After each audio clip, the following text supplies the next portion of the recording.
दोस्तों, सबसे पहले सब्सक्राइब करें, नोटिफिकेशन बेल दबाएं और सबसे पहले वाली ऑप्शन ऑल करें, जिससे हमारी आने वाली नई वीडियो की नोटिफिकेशन आपको फ़ौरन मिल जाएगी।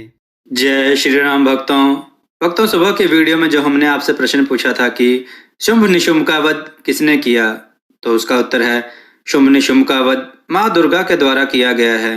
चलिए आज की कथा श्रवण करते हैं। आज की कथा है बूढ़े बाज की सलाह। आइए कथा श्रवण करें। एक बार बाजों का झुंड उड़ता उड़ता एक टापू पर जा पहुंचा। वह टापू समुद्र के बीचों बीच स्थित था। वहां ढेर सारी मछलियां, मेंढक और समुद्री जीव थे। इस प्रकार बाजों को वहां खाने पीने को कोई कमी नहीं थी।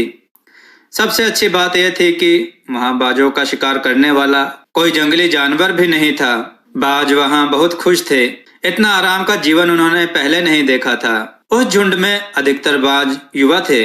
वे सोचने लगे कि अब जीवन भर इसी टापू पर रहना है, यहाँ से कहीं नहीं जाना, क्योंकि इतना आरामदायक जीवन कहीं नहीं मिलेगा।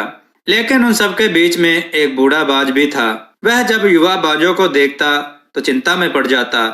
वह सोचता कि यहाँ के आरामदायक जीवन का इन युवा बाजों पर क्या असर पड़ेगा। क्या ये वास्तविक जीवन का अर्थ समझ पाएंगे? यहाँ इनके सामने किसी प्रकार की चुनौती नहीं है। ऐसे में जब कभी मुसीबत इनके सामने आ गई तो ये कैसे इसका मुकाबला करेंगे? बहुत सोचने के बाद एक दिन बूढ़े बाज ने सभी बाजों की सभा बुलाई। अपनी चिंता जताते हुए वह सबसे बोला, इस टापू में रहते हुए हमें बहुत दिन हो गए हैं। मेरे विचार से अब हमें वापस उसी जंगल में चलना चाहिए जहां से हम आए हैं।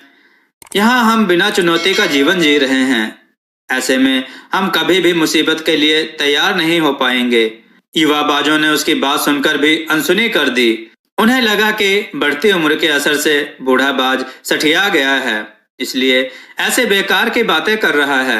उन्होंने टापू की आराम की जिंदगी छोड़कर जाने से मना कर दिया। बूढ़े बाज ने उन्हें समझाने की कोशिश की, तुम सब ध्यान नहीं दे रहे कि आराम के आदी हो जाने के कारण तुम लोग उड़ना तक भूल चुके हो। ऐसे में मुसीबत आई तो क्या करोगे? मेरी बात मानो, मेरे साथ चलो। लेकिन किसी ने बूढ़े बाज की बात नहीं मानी। बूढ़ा बाज अकेला ही वहां से चला गया। कुछ महीने बीते। एक दिन बूढ़े बाज ने टापू पर गए बाजों की खोज खबर लेने की सोची और उड़ता उड़ता उस टापू पर पहुंचा। टापू पर जाकर उसने देखा कि वहां का नजारा बदला हुआ था। जहां देखो वहां बाजों की लाशें पड़ी थी। कई बाज लहूलुहान और घायल पड़े हुए थे। हैरान बूढ़े बाज ने एक घायल बाज से पूछा, ये क्या हो गया? तुम लोगों की हालत कैसे हुई? घायल बाज ने कहा, आपके जाने के बाद हम इस टापू पर बड़े मजे की जिंदगी जी रहे थे। लेकिन एक दिन यहाँ एक जहाज आया। उस जहाज से यहाँ चीते छोड़ दिए गए।